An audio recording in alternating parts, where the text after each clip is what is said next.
I am Perlal. Your seat name, please. എന്താ ഇവിടെ ഒരു ഉന്നതതല സമ്മേളനം?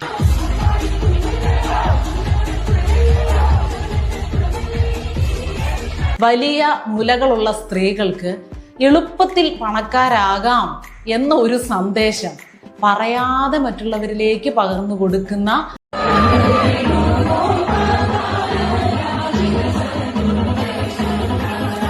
സ്ത്രീകളുടെ സ്തനങ്ങൾ അഥവാ മുലകൾ, അത് 90കളിലൊക്കെ ജനിച്ച എന്നെ പോലെയുള്ള ആളുകൾക്ക് ഒരു അമ്മിഞ്ഞ കുഞ്ഞുങ്ങൾക്ക് പാല് കൊടുക്കുന്ന ഒരു അവയവം.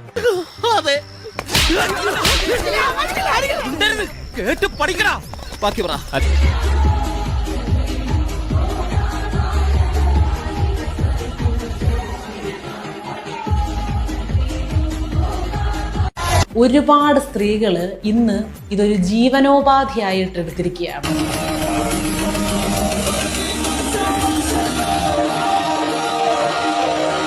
ഇതെന്നെ ഉദ്ദേശിച്ചാണ്, എന്നെ തന്നെ ഉദ്ദേശിച്ചാണ്, എന്നെ മാത്രം ഉദ്ദേശിച്ചാണ്. സംശയമുണ്ടോ? എന്തു ചെയ്യാം, ഹതഭാഗ്യരായ ഇവർക്ക് ദൈവം തലച്ചോറ് കൊടുത്തില്ല, അതിന്റെ പേരിൽ ബുദ്ധിയുമില്ല.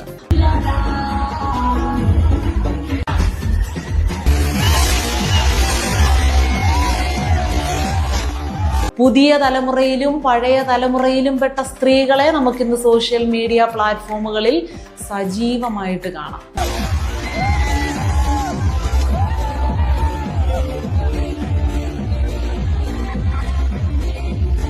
നീ എന്റെ മാനം കളയരുത്, നിനക്ക് എന്ത് വേണേലും ഞാൻ തരാം. ഒരു കാലത്ത് ഇവിടെ മറയ്ക്കാനൊക്കെ സ്ത്രീകള് വലിയ പ്രതിഷേധങ്ങൾ നടത്തിയിരുന്നു, സമരങ്ങൾ നടത്തിയിരുന്നു.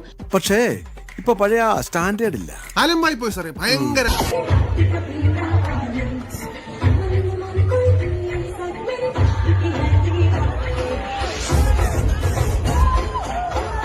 എട്ടൊൻപത് വീഡിയോകൾ തുടർച്ചയായിട്ട് ഞാനെടുത്ത് പരിശോധിച്ചപ്പോ ഈ സ്ത്രീയുടെ ജോലി ഇത് തന്നെയാണ്.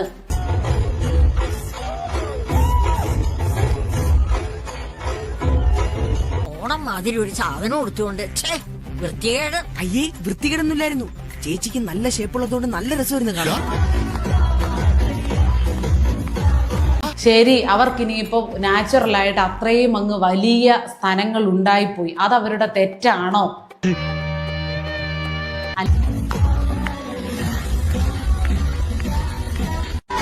അല്ല, അത് തെറ്റല്ല.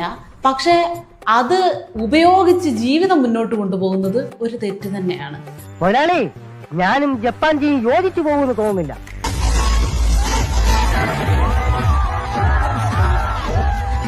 വലുപ്പത്തിൽ അങ്ങോട്ടോ ഇങ്ങോട്ടോ ഒക്കെ വ്യത്യാസം വരാം. വലുപ്പം ഇല്ലാത്തവരുണ്ടെന്ന് കാണിക്കാൻ ഇവരുടെയൊക്കെ ബിസിനസിന്റെ ഭാഗമായിട്ട്, ജോലിയുടെ ഭാഗമായിട്ട് പലതും വെച്ച് കെട്ടുന്നുണ്ടാകാം. ഒരു പെണ്ണിനെ അങ്ങനെ നമ്മൾ കണ്ണും പൂട്ടി കുറ്റം പറയരുത്. അവള് മോശക്കാരിയൊന്നുമല്ല. എടാ, ജീവിക്കാൻ വേണ്ടി ഒരു വേഷം കെട്ടിയെന്ന് വെച്ച് നമ്മൾ അവിശ്വസിക്കരുത്. ഇവിടൊന്ന് മുടിയാട്ടുന്നു, മുലയാട്ടുന്നു, പിന്നാമ്പുറം ആട്ടുന്നു, എവിടൊക്കെ ആട്ടാവോ ഇതിന്റെയൊക്കെ ആട്ടലല്ലാതെ പാട്ട് മാത്രം നമ്മൾ കേൾക്കുന്നില്ല.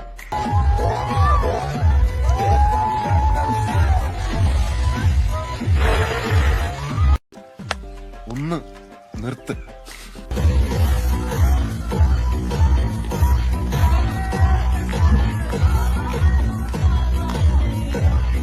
ഇവളുണ്ടല്ലോ 10 രൂപ കൊടുക്കാന്ന് പറഞ്ഞ പൂരപ്പറമ്പിൽ പബ്ലിക് ആയിട്ടിരുന്ന് മൂത്രമൊഴിക്കുന്ന കക്ഷിയാ.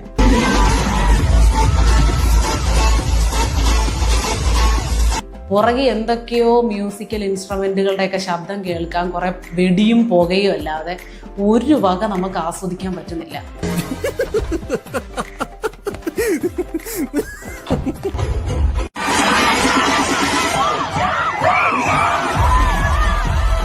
കൂടുതലും ഇതൊക്കെ ആണുങ്ങളുടെ കയ്യിലാണ് ഇരിക്കുന്നത്. നിങ്ങൾ ദൈവത്തെ ഓർത്ത് ഇതൊന്നും കാണാൻ പോകരുത്. ഇതൊന്നും കണ്ടിട്ട് നിങ്ങൾക്ക് യാതൊരു പ്രയോജനവും ഇല്ല. പെണ്ണുങ്ങളായ ഇങ്ങനെ തന്നെ വേണം. പിന്നെ ഒരു കാര്യം ചെയ്യാം, പോയിട്ട് രാവിലെ വരാം.